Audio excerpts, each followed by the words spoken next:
Welcome to the first letter of the integral acronym, Inflammation Control.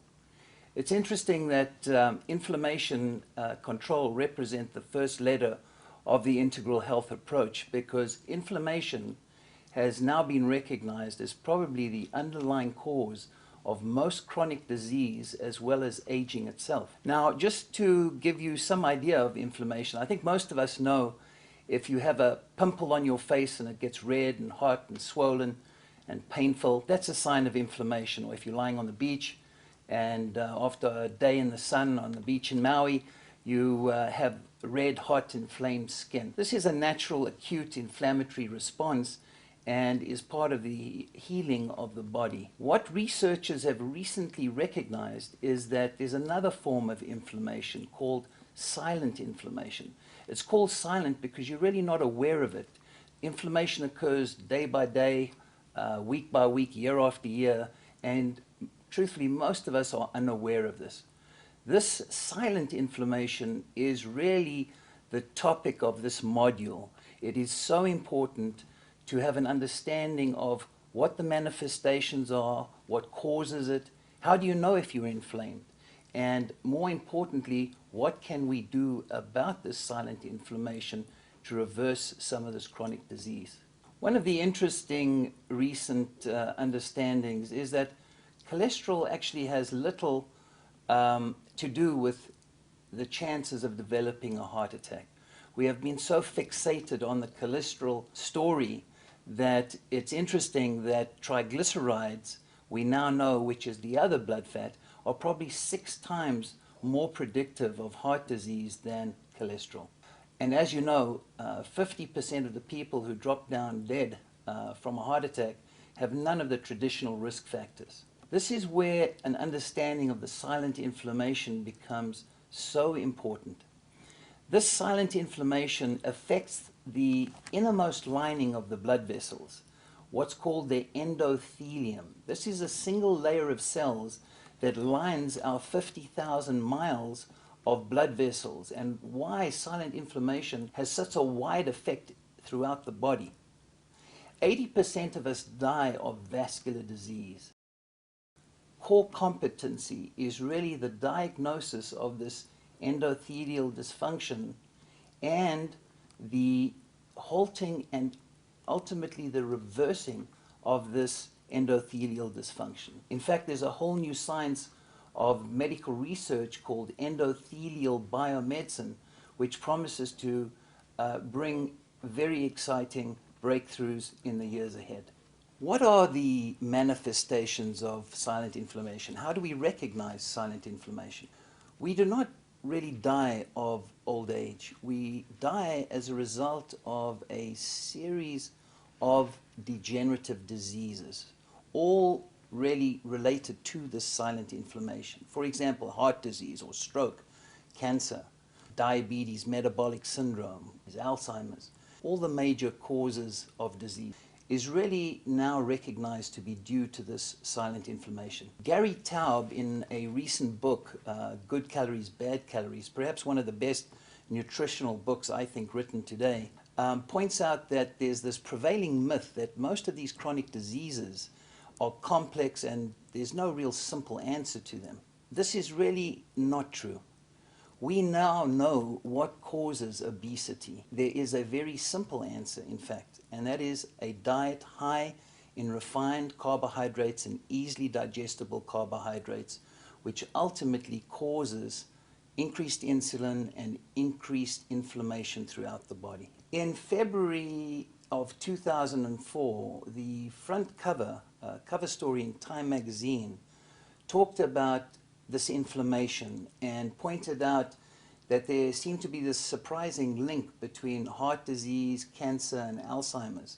It was an excellent article and in some respects was largely unnoticed by a vast majority of people, including physicians.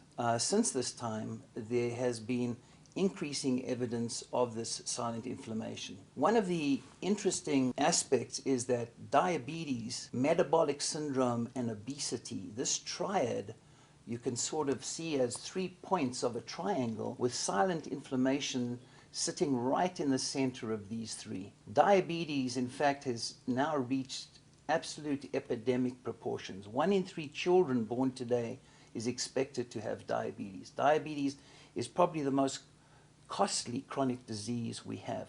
Metabolic syndrome, described by Gerald Raven at Stanford, what was called Syndrome X or metabolic syndrome, is really a collection of symptoms and signs, primarily increased blood pressure, a sugar of more than 150, a waist size in a male of more than 40 inches and in a woman of more than 35 inches, together with high LDLs and low HDL.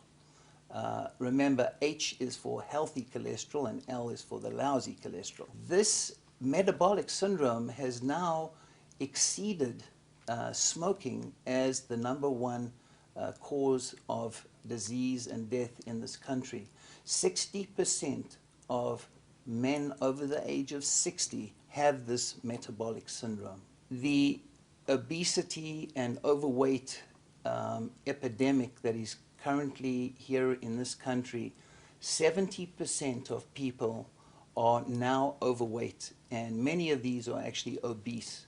Remember, obesity is actually where you are 30 pounds above your ideal weight. Again, obesity, metabolic syndrome, diabetes, 75% of diabetics die of vascular disease. If you have metabolic syndrome, you are 6 times more likely to die of vascular disease. These metabolic diseases are completely able to be reversed by lifestyle change and the programs that we offer at the Eternity Medicine Institutes. The major cause of silent inflammation is really the result of the changes that have occurred in our food supply over the last 50 years. Our Paleolithic ancestors lived on a moderate carbohydrate, moderate protein, and moderate fat diet. This ratio of the principal macronutrients triggered an ideal hormonal response in the body. Insulin, glucagon, caseinoid hormones, etc. were ideally secreted in the right amounts.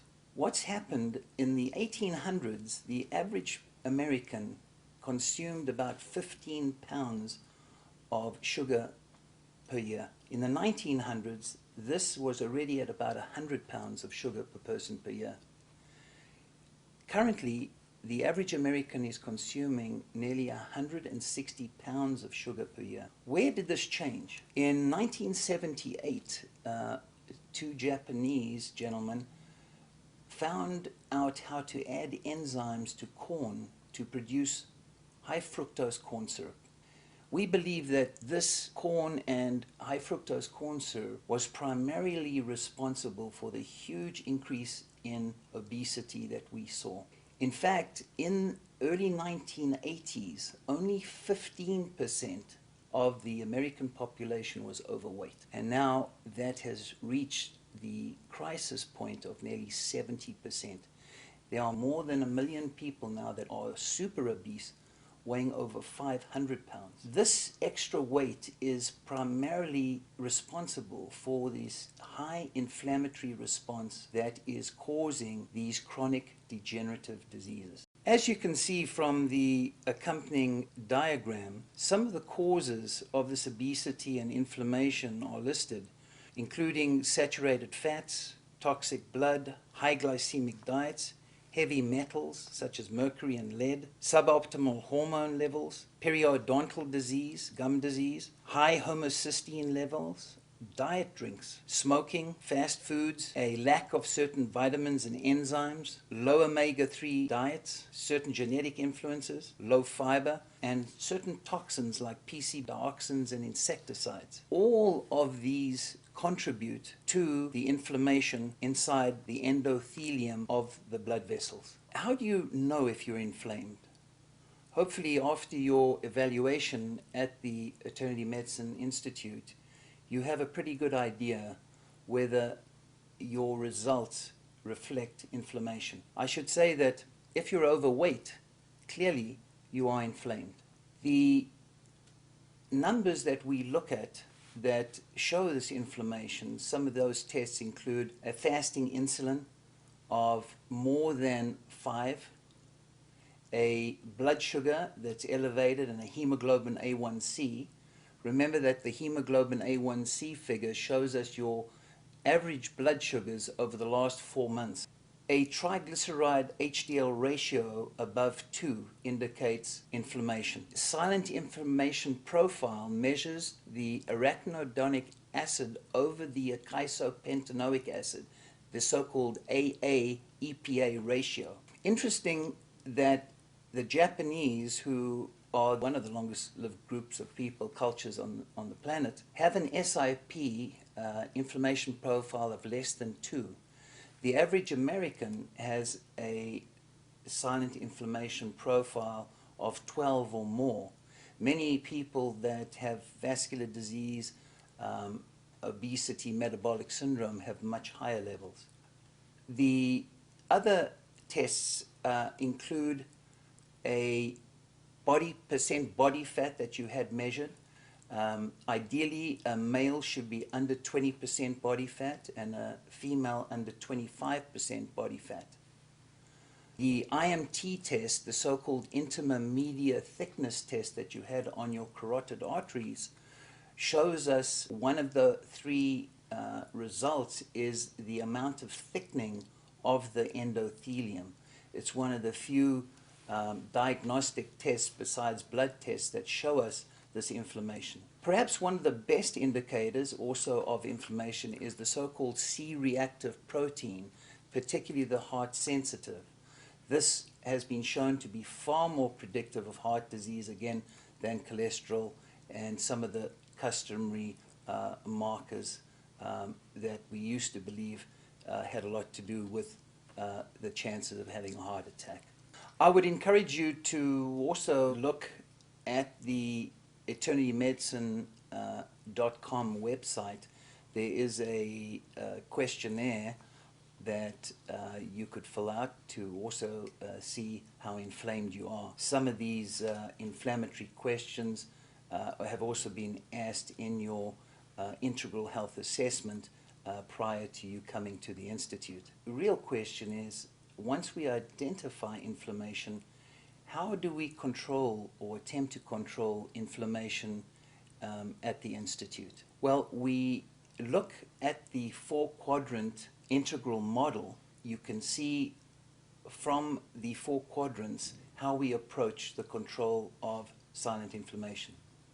If you look at the upper right quadrant, this is where we went through the 3 simple steps of measuring, mentoring, and monitoring. The mentoring follows the integral acronym. Nutrition is probably the single most important way a person can control their inflammation.